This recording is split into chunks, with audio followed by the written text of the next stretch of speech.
미국 서부 지역의 명문이 스탠포드 대학을 설립하게 된 이야기입니다. 1880년대 서부 개척 시대에 사업으로 큰 부자가 된 릴런드 스탠포드 또 제인 스탠포드 부부가 있었습니다. 외아들이 하버드 대학을 1년 다니다가 사고로 죽게 되어서 아들 이름으로 이제 건물을 하나 좀 짓고 싶어서 대학 총장을 만나러 갔습니다. 그랬더니 평소에 좀 옷차림이 좀 검소했던 것 같아요. 좀 누추하고. 그랬더니 이제 비서실에서 통과를 안 시켜주는 거예요. 안 계시다 그러고. 그러면서 이제 한 4시간 이상을 기다립니다. 오실 때까지 기다리겠다 하면서 하여튼 오래오래 기다려서 이제 드디어 총장을 만났습니다. 총장도 이렇게 보니까 뭔가 이렇게 기부를 하실 만한 외모를 봤을 땐 그렇게 보였던 거예요. 그러니까 좀 대놓고 좀 무시하면서 요즘에 건물 짓는데 돈이 얼마나 드는지 아시냐고, 거의 그 당시 돈으로만 한 750만 불 이상 든다고, 이 건물 하버드 다 해서 그렇게 된다고 그렇게 얘기를 했어요. 그랬더니 무시당한 것도 이제 기분 나빴고요. 그리고 생각해 볼 때 그분들이 생각하는 것보다 얼마 안 하네라는 생각이, 이 정도 돈이야? 그러면 차라리 우리 이름으로 직접 대학을 설립하자 하면서 1891년에 스탠포드 대학을 설립하였다고 합니다. 많은 분들이 이 이야기가 사실이라기보다는 좀 지어낸 이야기에 가깝지 않을까라고 얘기하신 분들이 많아요. 그럼에도 불구하고 인터넷상에서 굉장히 이제 회자가 되고 있는 이유가 들었을 때 그럴 수도 있겠다라는 생각이 드는 거예요. 얼마든지 우리 주위에 또 나도 당해봤고 우리 주위에 이런 일들이 있을 수도 있겠다라는 생각이 드니까 좀 공감하는 것 같습니다. 오늘 본문의 핵심 단어가 차별이라는 단어입니다. 1절에도 나오고 4절에도 나오고 9절에도 나오는데요. 우리 개역개정에도 나오고 쉬운 성경에도 다 차별이라는 단어로 나옵니다. 근데 헬라어 또 NIV 영어 성경에 보면 조금 다른 단어로 이제 사용을 하고 있어요. 1절하고 9절에 보면 Don't show favoritism, 그러니까 뭔가 좀 선호하는 것을 하지 마라. 조금 더 좋아하는 것, 누구보다도 이런 거 하지 말라고 얘기하고 있고요.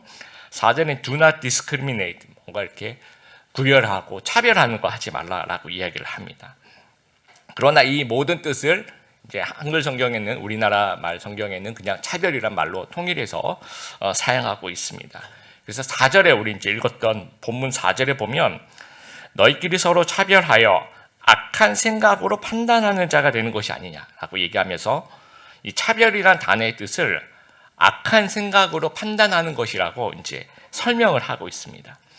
인류의 역사를 보면 죄로 오염된 인간들의 그 사회, 차별이 아주 보편화되어 있다라고 생각합니다. 특히 약자들에 대한 차별이 보편화되어 있는 것 같습니다. 이집트 서부에 2000년대 묘지를 발굴해서 유골을 조사해 봤더니 2살, 3살 정도로 보이는 그 아이의 유골인데요. 팔과 쇄골에 그 눈에 띄는 골절, 이거는 그냥 자연적으로 이렇게 되지 않은, 잡아당겼거나 때렸거나 아동학대를 해서 이런 어떤 흔적이 남아있는 골절들을 발견했다라는 거죠. 아주 옛날부터. 중세 로마 시대에는 세계를 제패했다 하더라도 영아유기, 아이들 막 버리고 아동살해 이런 것들이 굉장히 많이 일어났다라고 합니다. 또 노예는요 가축이라고 생각하는 거죠. 심한 체벌과 성적 학대도 있었고, 아우구스투스 황제의 시절에 아주 유명한 그 베디우스 폴리오라는 귀족은요, 자기 집 연못에 그 식인 장어를 키우다가 누가 이제 노예 중에서 접시를 깨거나 말 안 듣거나 그러면 그냥 산채로 던져서 그 밥을, 식인 장어들의 그 밥을 주는 그런 식의 학대를 한 것들이 기록에 이제 문헌에 많이 남아 있습니다. 여성들도 마찬가지, 아주 오랫동안 심한 차별을 받아왔죠. 1913년 영국 에밀리 데이비슨이라는 여인이 국왕의 그 경주마 앞에 뛰어들어서, 여러분 그 사진 아마 보신 적이 있을 겁니다. 말이 경주하는 그 경기장에 국왕의 경주마가 이제 앞으로 나올 때 막 뛰어들어서 말과 부딪혀서 죽어요. 죽으면서 이제 여성에게 참정권을 달라, 투표할 수 있는 권리를 달라라고 얘기를 합니다. 그래서 여성 투표권이 미국에서는 1920년에 인정이 되고요. 영국에는 1928년에, 프랑스는 1944년입니다. 불과 한 100여 년밖에 되지 않은 거죠. 흑인들도 미국 모든 주에서 흑인 투표권을 인정한 것이 1966년밖에 안 됩니다. 얼마 되지 않았습니다. 2차 세계대전 나치 독일은 우생학이라는 것을 이제 자기들이 이야기를 하면서 자기 민족은 이제 우월한 민족이다. 그리고 자기 민족이 아닌 우월하지 않은 민족은 좀 없어야 된다라고 생각한 거죠. 그래서 정신병자, 장애인, 알코올 중독자들이 강제로 이제 안락사를 시키고요. 그들이 분류해서 살 가치가 있는 인생, 없는 인생, 자기들끼리 그냥 분류를 해서 살 가치가 없는 인생이라고 분류되었던 유태인, 동성연애자, 공산주의자, 집시, 슬라브족을 전체 다 해서 900만 명 정도를 독가스로 학살하는 그런 만행을 저질렀어요. 그게 옛날에만 있는 얘기가 아니고요. 요즘 최근에도 마찬가지입니다. 여러분 왼쪽 그림을 보시면 최근 중국에서 굉장히 논란이 되고 있는 사진, 또 유튜브에 영상을 여러분 보신 적이 있을 겁니다. 여러 도시에 또 지하철을 타게 되면 그 안에 건설 현장 또 생산직 블루칼라 노동자들이 이제 타게 되죠. 그러면 그 옆에 있는 뭐 학생들 또 일반 시민들이 더럽다고 욕을 하는 거예요. 그래서 빈자리에 못 앉게 하는 거죠. 그래서 서서 가든지 아니면 이 땅바닥에 앉혀서 가는 그런 사진들이 굉장히 논란이 되고 있습니다. 또 오른쪽의 사진은 여러분 짐작하실 것 같은데요. 미국의 한 고등학교 온라인 수업 시간에 일어난 일이에요. 이 교사가 온라인 수업 중에 왜 그런 얘기를 했는지 모르겠지만 아시아인들을 비하하면서 눈꼬리를 이제 위로 올리면 중국인이고 밑으로 내리면 일본인이고 뭐 하면서 그런 어떤 말을 한 거죠. 난리가 났습니다.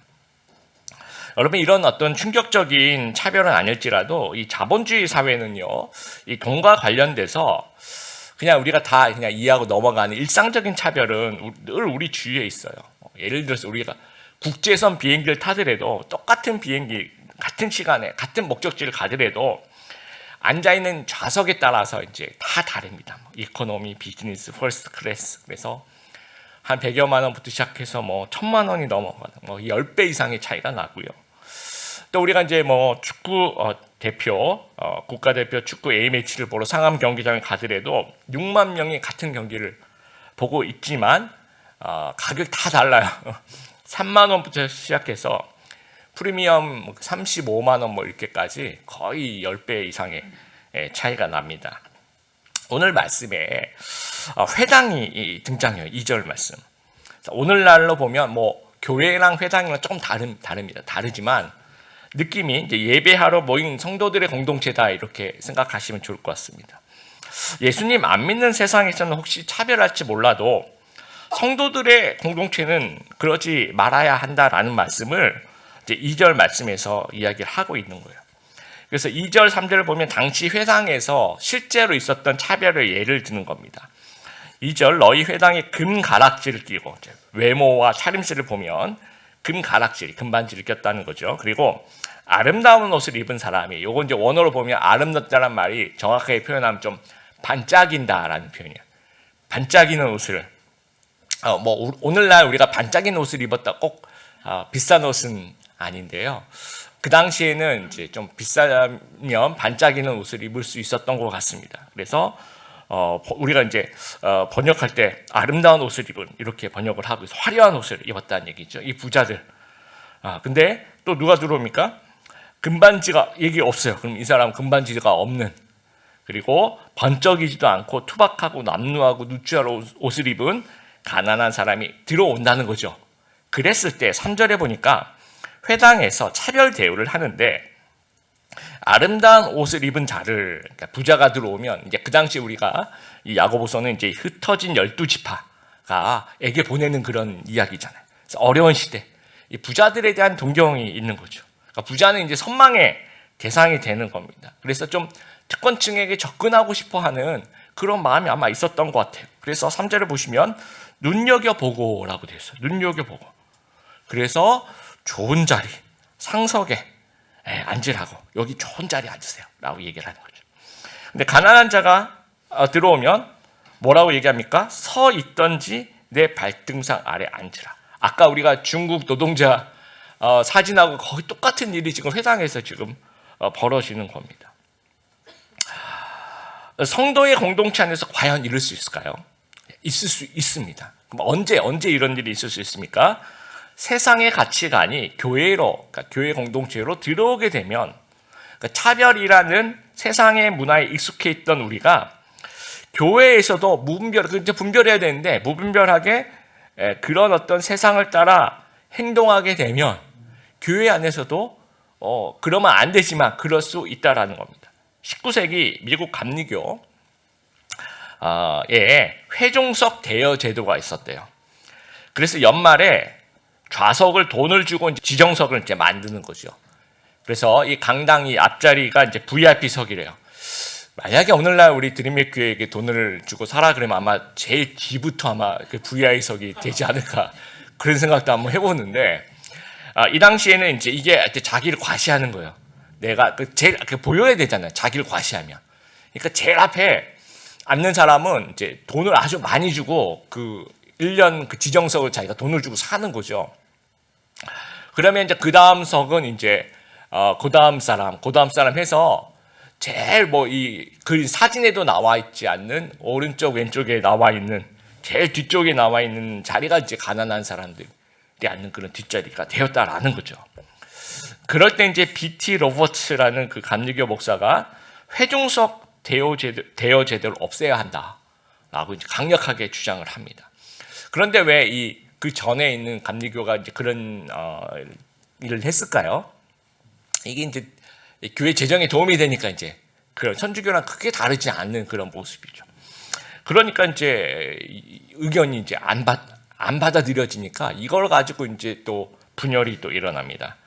그래서 저항하게 되고 회중석 대여 제도를 없애야 한다라고 생각하는 사람들이 모여서 자유감리교회라는 교단을 또 형성을 하게 됩니다. 여러분 로마서 12장 2절 같이 한번 읽어보겠습니다. 시작. 너희는 이 세대를 본받지 말고 오직 마음을 새롭게 함으로 변화를 받아 하나님의 선하시고 기뻐하시고 온전하신 뜻이 무엇인지 분별하도록 하라. 그렇죠? 이 야고보 사도가 하는 얘기도 마찬가지. 너희는 성도다라는 거예요. 세상을 본받지 말고 믿음의 공동체에서는 차별하면 안 된다라는 거예요. 그래서 오늘 본문에 교회 공동체에서 차별하지 말아야 할 이유들을 제시하고 있는데 세 가지 이유를 제시하고 있습니다. 첫 번째는 우리 1절에 나와 있는 것처럼 예수님에 대한 믿음을 우리가 가지고 있었다는 거죠. 내 형제들아 영광의 주 곧 우리 주 예수 그리스도의 믿음을 너희가 가졌으니라고 얘기를 하고 있어요. 우리가 믿는 예수님, 사람을 차별하지 않으시는 하나님이라는 거예요. 이 높은 고위 관료인 니고데모를 만나신 예수님이 또 동시에 사마리아성 수가성에 가서 또 아주 비천한 여인을 또 만나 주시는 거죠. 그리고 여성도 만나고 어린아이도 내게 오는 것을 금하지 말라고 하시는 그분이 하나님이시라는 거예요. 그리고 5절에도 하나님의 택하심은 너희 가난한 자를 택하여 믿음에 부유하게 하셨다라고 얘기해요.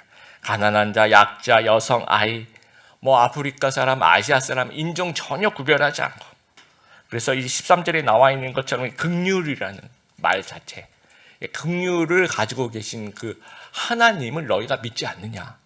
그러니까 차별하면 안 된다라는 얘기예요.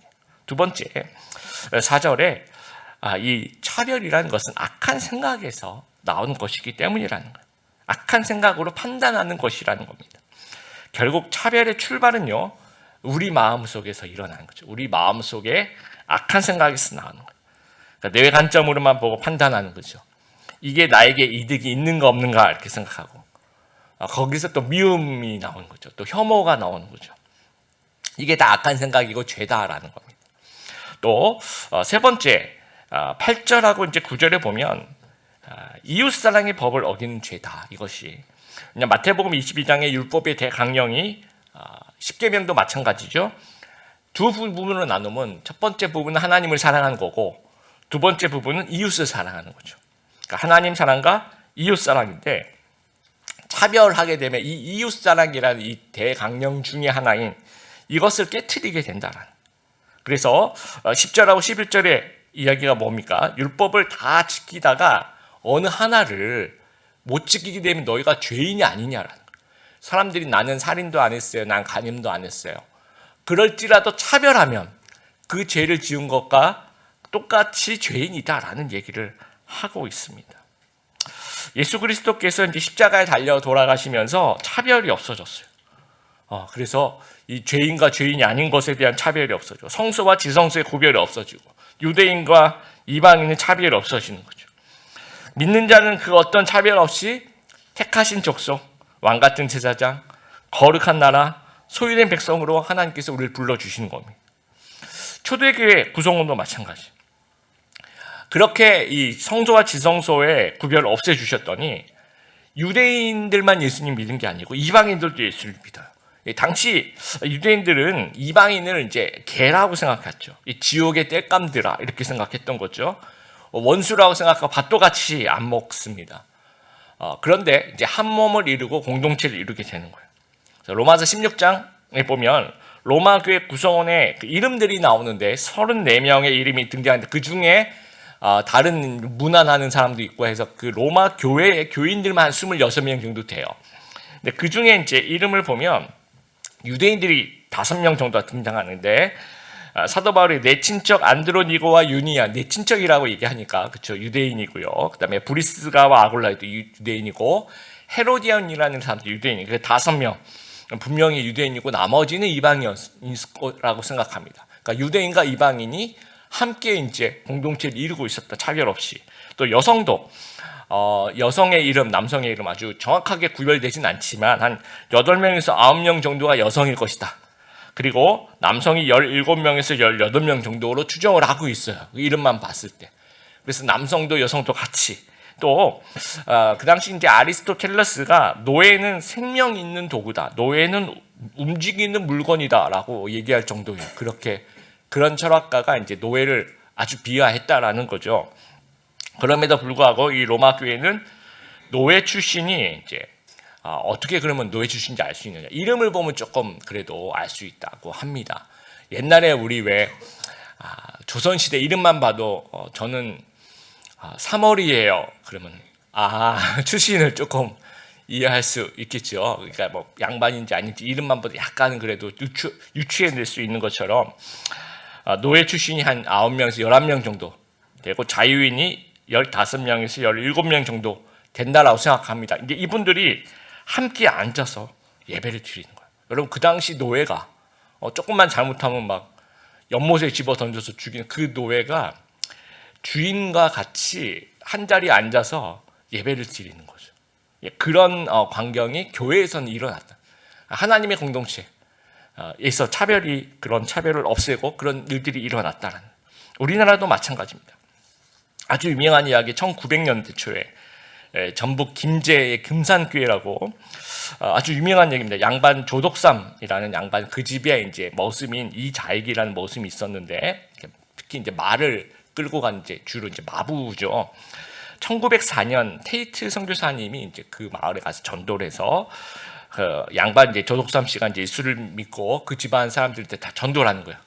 머슴 이자익까지. 그래서 양반과 머슴이 같이 앉아서 한 교회에서 예배를 드리는 거예요.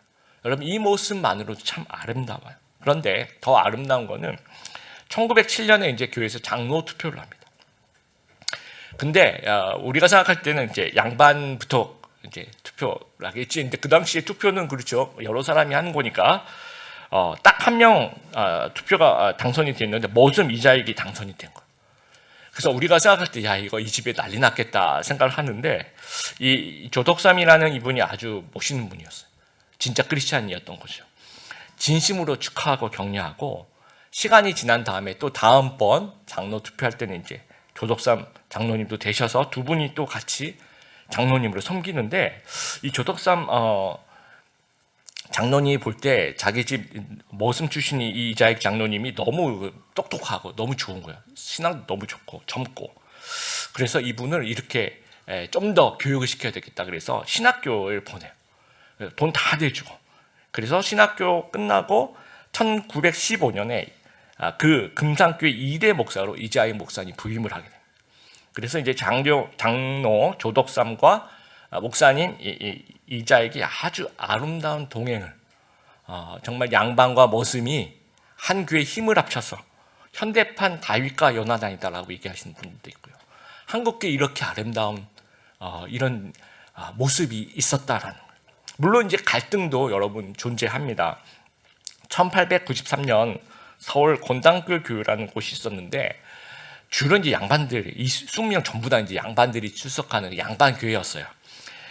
거기에 이제 무호 선교사님이 이제 개척해서 이제 목회를 하시는 그런 곳인데, 이제 무호 선교사님과 의료 선교사님 에비슨 선교사님이 이제 전도를 하러 갔는데 이제 백정들 사는 그런 마을에 갔던 것 같아요. 거기에 이제 박성춘이라는 백정이 이제 콜레라에 걸립니다. 그러니까 지금 보다도 그 당시에는 또 의료가 열악하니까 뭐 거기 그냥 백정이 콜레라 걸리면 다 죽는 거죠. 그런데 무호 선교사님과 그 에비슨 선교사님이 아주 치료를 아주 정성껏 해줘서 나았대요. 너무 감사해서 이 백정이 곤단골 교회로 출석을 한 겁니다. 그러니까 20명의 양반이 있는 것에 그냥 머슴도 아니고 백정이 한 명이 출석을 했는데, 이 백정이 눈치도 없이 엄청 열심히 전도를 한 거예요. 근데 여러분, 예수님 믿으면 전도하고 싶어진 이게 당연한 거예요. 그래서 막 전도를 했는데 누굴 전도하겠어요? 다 자기 주변에 있는 백정들을 전도를 한 거예요. 그래서 그 교회에 백정들이 갑자기 와서 예배를 드리는 거예요. 그러니까 난리가 났겠죠.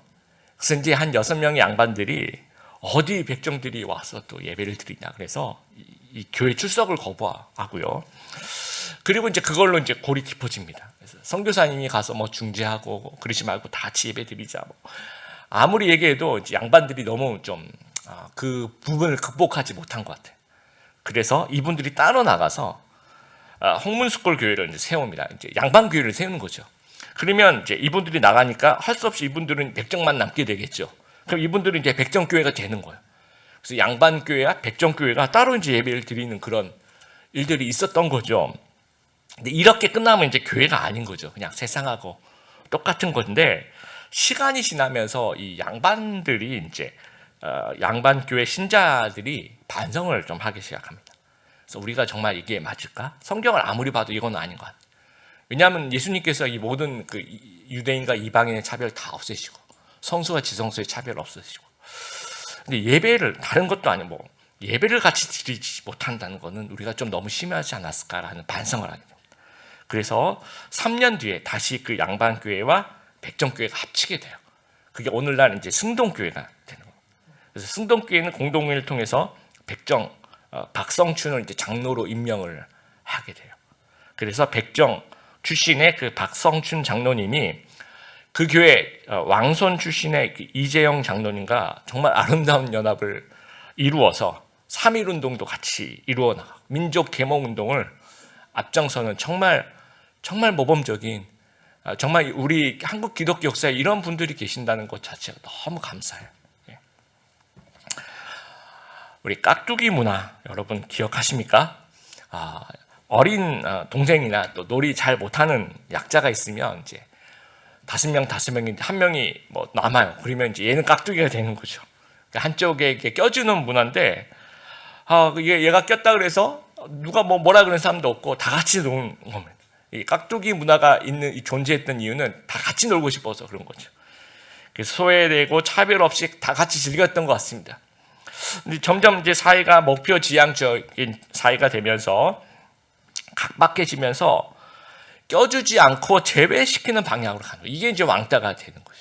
그냥 뭐 같이 놀아가 아니라 너는 절로 가, 이렇게 되는 겁니다.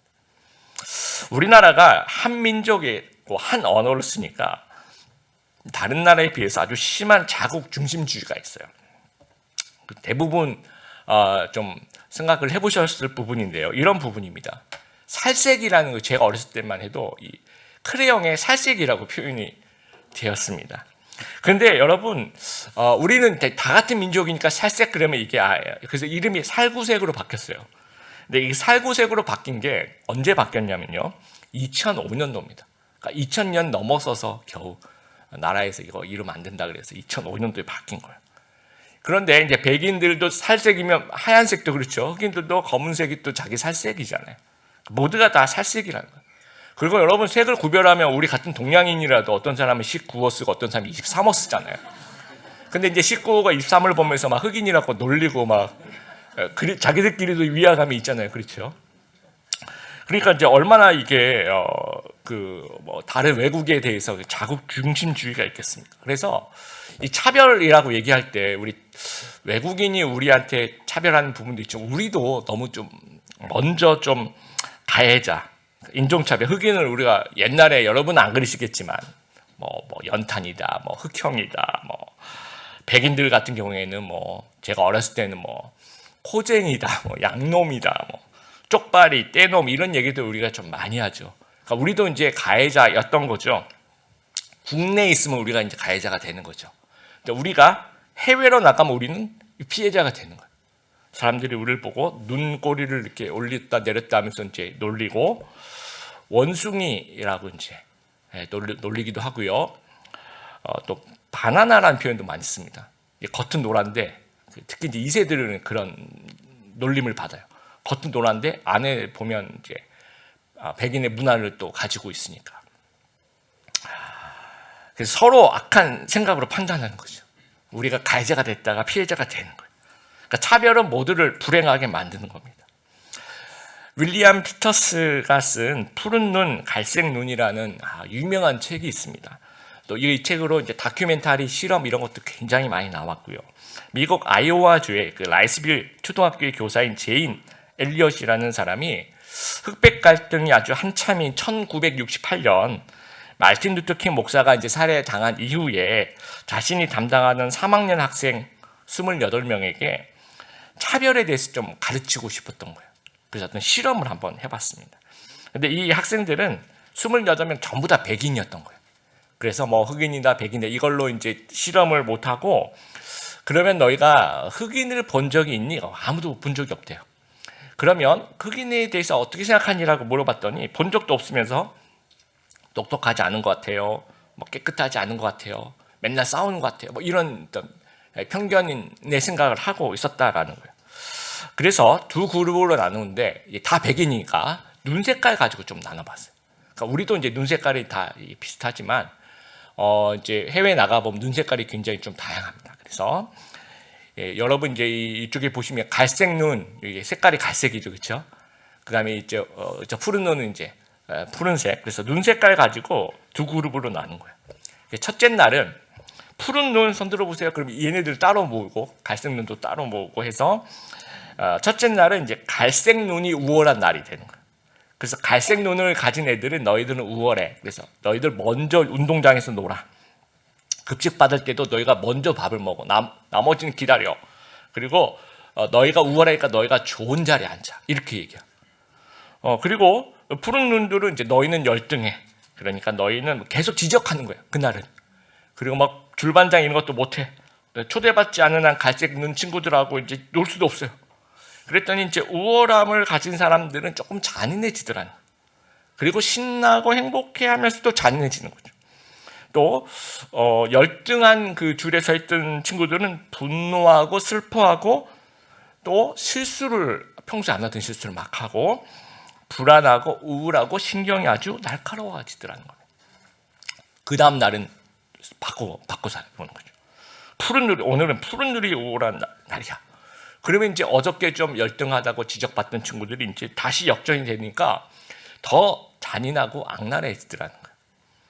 그러면서 이제 그 실험을 교육을 진행한 다음에 선생님이 아이들에게 했던 얘기가 이런 얘기죠. 이 차별은 모두를 불행하게 한다는 거예요. 그 누구도 내가 우월하고 열등하고 그런 게 아니라 그 누구도 행복하지 않는 거라. 이게 차별하게 되면 모두가 좀 불행하게 되더라는 얘기를 하고 싶은 겁니다. 12절에 이제 자유의 율법이라고 얘기를 합니다. 진리가 우리를 자유케 한다.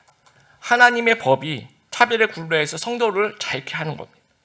어느 유튜브 강의에서 제가 들었습니다. 어느 목사님이 이제 군목 시절에 군부대에 이제 그 소속되어 있는 군인교회에 여러분 그 장병 출신들은 아마 기억이 날 겁니다. 사단장님이 크리스찬이셨나 봐요. 그래서 그 군목이 이제 그 부임을 이렇게 딱 했더니 사단장 그 교회에서 제일 앞줄에 사단장님의 특별석이 있더래요. 그래서 사단장님이 앉는 그 특별 방석이 있고 거기 이제 장의자니까 특별 방석에다가 별 2개를 이렇게 새겨놨더래요. 별 2개 여러분 아시죠? 사단장님은 이제 별 2개니까. 그리고 예배 전에 부하 장교들이 사단장님 오시기 전에 저기 바깥에서 이제 일렬로 도열을 하고 있다가 사단장님 딱 등장하시면 또 이렇게 경례를 딱 하면서 예를 갖추고 제일 앞자리로 오셔서 그 방석에 앉으라는 겁니다. 그래서 그 당시에 그 목사님이 중위였는데 건의했대요. 사단장님 예배실에 사단장님의 상석이 정말 필요하십니까? 이렇게 물어봤대요. 굉장히 용감하신 분이죠. 그랬더니 사단장님이 하시는 말씀이 사실 나도 너무 불편했다. 나 뒤에 앉고 싶은데 맨날 나만 왜 앞에 앉으라고 하는 거야. 하면서 아니 저는 그 사단장님도 굉장히 깨어있으신 분이셨던 것 같아요. 그래서 우리가 없애자. 그래서 두 분이 이제 마음이 맞아가지고 그걸 이제 앞으로 이거 없애고 조율도 하지 말고 예배하러 올 땐 일반 사병이나 별 2개나 똑같다. 그래서 똑같이 그냥 우린 한 명의 예배자로 그냥 예배 드리자 해서 그렇게 그 다음부터는 예배 드렸다라고 합니다. 제가 어렸을 때 아주 전통적인 장로교회를 다녔는데요. 우리 어렸을 때 교회 다니신 분들 기억나시면 장로석이 따로 있었습니다. 그래서 목사님 강대상이 있으면 이쪽은 이제 성가대석이 있고요. 그다음에 이쪽은 이렇게 성가대를 바라보게 쭉 이렇게 장로석이 있어서 장로님들만 앉는 그런 자리가 있어요. 전 너무 어렸을 때부터 그걸 봐가지고 한 번도 이 자리에 대해서 좋다 나쁘다 생각해 본 적이 없어요. 늘 있어 왔던 거고 늘 그 자리에 장로님들이 앉아있던 거고. 근데 어떻게 보면 그게 있으면 안 되는 거죠. 그래서 요즘에는요 우리 한국교회에 좀 깨어있는 장로님들이 많으세요. 그래서 스스로 이거 없애십시다 해서 스스로 철거하는 교회들이 굉장히 많아지고 있습니다. 그래서 여러분 요즘에는 뭐 결혼식 있어서 또 누구 명절에 어디 가보시면 잘 없어요. 전부 다 있는 걸 이제 다 없애는 그런 분위기입니다. 그래서 전통적인 교회들은 이제 성가대가 가운을 입죠. 가운을 입는 이유가 원래는 가리기 위해서예요. 가리기 위해서. 이제 왜냐하면 그 위화감이 생길 수도 있어요. 누구는 좀 옷을 명품을 입고 누구는 또 번쩍이는 옷을 입고 누구는 또 번쩍이지 않는 옷을 입고 혹시 차별이 될까봐 혹시 그것에 위화감이 생길까봐 해서 가리는 거죠. 이 십자가로 다 가려서 그런 부분이 드러나지 않도록 하자라고 처음에 그렇게 좋은 의미에서 생각을 하고 만들었는데 점점 이제 우리 교회는 절대 아닙니다. 다른 교회 혹시나 우리는 특별해 이런 어떤 특권 의식으로 하면서 그게 오히려 더 차별이 되는 거죠. 그래서 드림의 교회는 아까 우리 성가대가 왜 가운을 안 입냐 뭐 그런 이유도 있지만 저희가 이제 이사 오면서 한 1년 넘게 컨테이너를 보관하다 보니까 아마도 그게 그 과정에서 산화되었지 않았을까 그렇게 생각합니다.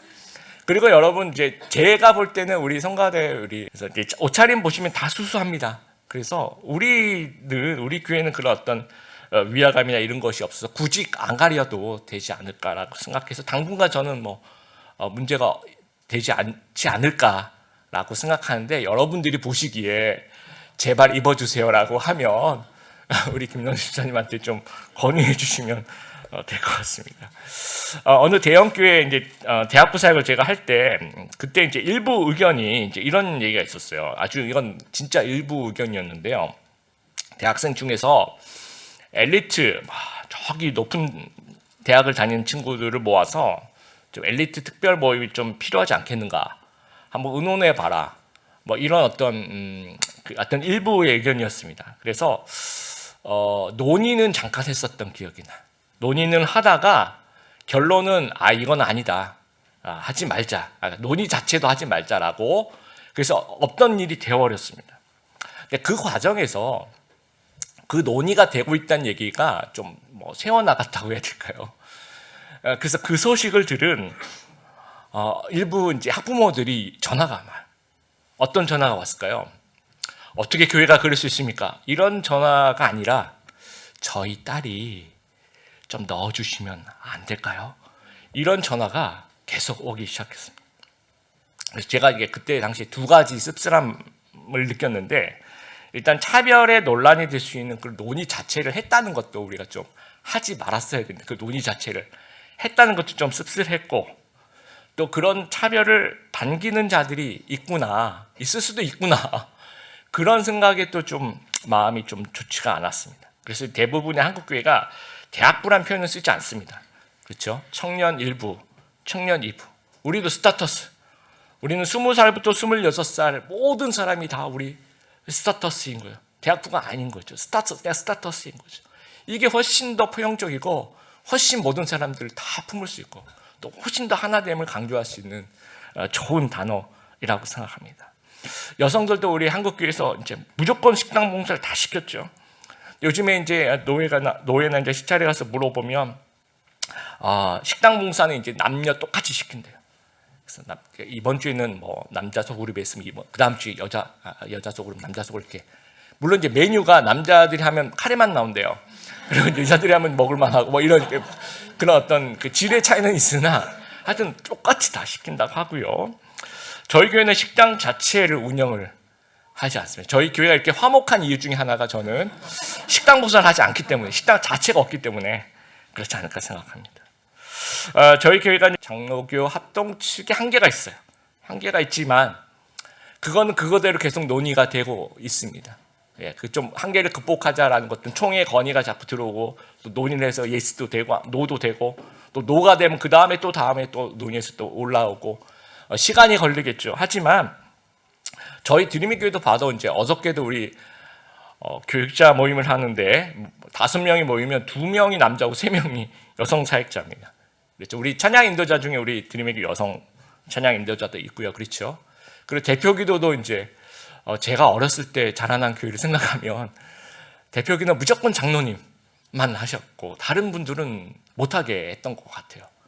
예, 그래서 남성 위주의 어떤 대표 기도. 근데 이제 저희는 그런 어떤 그런 남녀 그런 구별 없이 다 대표 기도를 하고 또 일부 예배 설교도 저희는 그냥 뭐 여자 전사님이 이렇게 오셔서 여자 선교사님 오셔서 설교해도 전혀 이상하지 않는 그런 쪽으로 아직은 갈 길이 아주 멀어요. 그러나 점점 좋아지는 쪽으로 좀 가야 된다라고 생각합니다. 드림의 교회가 참 설교를 준비하면서 저는 하나님께 너무 감사했던 게 끼리끼리 모이는 문화라든지 패거리 문화가 없어요. 저희는 그게 너무 감사합니다. 그래서 7년 전에 또 찾는교회와 드림교회가 무난하게 또 하나가 되는 그런 부분도 너무 감사하고요.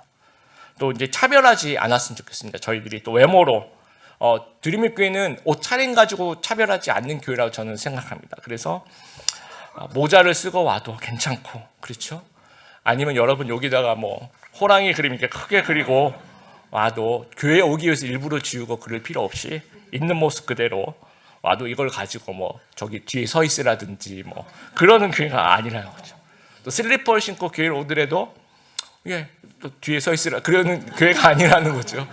실제로 그 청년들이 짧게 제가 옛날에 다녔던 교회 청년들이 조금 짧게 입고 교회를 갔다고 입구에서 권사님들이 못 들어오게 하는 경우도 있었습니다. 그래서 좀 항의하면서 저한테 전화도 오고 좀 그랬던 적도 있었습니다. 근데 저희는 그런 교회가 아닙니다. 그래서 너무 감사하고요. 또 어느 지역 출신이다, 뭐 직업에 따라서 재산 유무에 따라서 학벌에 따라서 그렇게 차별 그런 거 전혀 없는. 그래서 앞으로도 파벌이 없는 그런 교회가 되었으면 좋겠고 끼리끼리가 없는 교회가 앞으로도 계속 그런 교회가 되었으면 좋겠습니다. 그리고 아직도 많이 부족하죠. 근데 점점 만들어가는 그렇죠. 차별 없는 공동체를 한 번에 되는 것은 아닌 것 같아요. 계속해서 좀 노력하면서 만들어가는 것 같고 또 우리가 이제 차별을 하는 쪽보다도 이제 한국 사회에 살아가면 차별을 당하는 쪽 또 그 교회 안에서도 안 그러려고 하는데 내가 차별을 좀 받는다라고 느끼는 경우도 저는 있을 거라고 생각합니다. 그래서 그럴 때는 오늘 말씀처럼 그리스도에 대한 믿음을 너희가 가졌으니까 하나님에 대한 묵상을 좀 우리가 했으면 좋겠어요. 사람은 혹시나 잘 몰라서 부족해서 연약해서 차별할 수 있으나 하나님은 그러시지 않는다는 것. 그래서 그 하나님의 말씀, 하나님의 그 성품 묵상하면서 좀 위로받으시는 우리 성도님들 되었으면 좋겠습니다. 그리고 우리 드림의 교회를 생각하면서 좀 더 다양한 모습의 문화가 존재했으면 좋겠다라고 생각합니다. 그래서 싱글셀이라고 얘기하는 건 뭐냐면요, 교회 구성원이 다 비슷비슷한 거예요. 다 젊고 다 똑똑하고 다 이렇게 뭔가 모범적이고 너무 좋습니다. 그래서 이렇게 하나의 모습이 점점 성장하는 과정, 어떤 과정이냐면 조금 더 다양한 모습들이, 그러니까 A라는 타입의 분들이 있다면 B라는 타입의 분들도 있을 수 있잖아요. 그런 분들이 또 교회로 와서 유대인 이방인처럼 이렇게 하나가 또 되는 거죠. 얘는 그러니까 완전히 이거를 완전히 그 화학적으로 하나가 된다는 것은 아니고요. 이 부류와 이 부류가 또 생길 수 있죠. 이건 절대로 끼리끼리가 아니고요. 문화가 다른, 또 C라는 타입의 교인들이 또 늘어나고 D라는 타입의 교인이 늘어나서 보면 우리 교회는 굉장히 다양하구나, 이런 걸 느낄 수 있는 교회로 좀 성장할 수 있는 드림의 교회가 되었으면 좋겠습니다. 성교의 역사를 보더라도 차별을 해요. 막 중국 어디 쏠릴까, 중국, 인도, 일본에 막 쏠려요, 선교사님들이. 한국은 아무도 신경 안 써요. 아무도 오려고 하지 않아요. 왜냐하면 이 역사와 뭐 나라의 크기와 이런 걸 봤을 때 중국에 선교하면 좋을 것 같아요. 인도에 선교하면 좋을 것 같아요. 그래서 인도 선교 역사는 거의 2000년이 넘어가요. 예수님의 제자인 도마가 인도 가서 선교했던 걸로, 그러니까 그 이후부터 시작하면 우리는 지금 뭐 150년 뭐 이렇게 되나요? 거기는 막 2000년 역사. 그런데 이 소외됐던 조선에 이제 중국 선교사 갔다가 힘들어가지고 한국에 가볼까, 이런 토마스 선교사님에 의해서 또 성경이 전달이 되고 복음이 전달이 되고, 이런 식으로 인간적인 생각으로 우리가 복음을 전할 것에 대한 판단하지 말았으면 좋겠어요. 오늘 우리가 태신자 작정을 할 때도 얘는 교회 안 올 것 같아, 이런 어떤 인간적인 생각하지 않고 다 이렇게 좀 하나님이면 가능할 거야 라고 생각하는 저희가 되었으면 좋겠습니다. 말씀을 마무리하면서 지난주에 이제 제가 로잔 대회를 스텝 자격으로 한번 월요일날 좀 방문을 좀 했습니다. 월요일날 이제 로잔 대회 이렇게 대회장에서 이렇게 앉아 있으면서 제가 생각한 것이, 이 천국에 가면 진짜 이런 모습이겠다라고 그런 생각이 들었어요. 여러분 CGN TV에서 생중계로 보신 분도 계시겠지만 전 세계에서 한 5,000명 정도의 모습들이 오셨는데, 뭐 정말 그 다양한 그 인종들이, 나이대도 다 다양하고 남녀노소, 그 어떤 차별 없이 각 나라의 언어로 하나님을 찬양하는데, 우리가 천국 가면 이렇게 모든 세계, 전 세계 사람들이 모여서 남녀노소 그런 어떤 차별도 없이 이렇게 하나님을 찬양하겠구나라는 그런 생각이 들었습니다. 그래서 우리는 천국을 대비한 여행 연습을 해야 합니다. 세상의 관점과 관습에서 벗어나 있는 그대로의 모습으로 좀 환대하는 그런 공동체 이루어가는 그런 귀한 드림의 교회 성도님 되시기를 주님의 이름으로 축복합니다.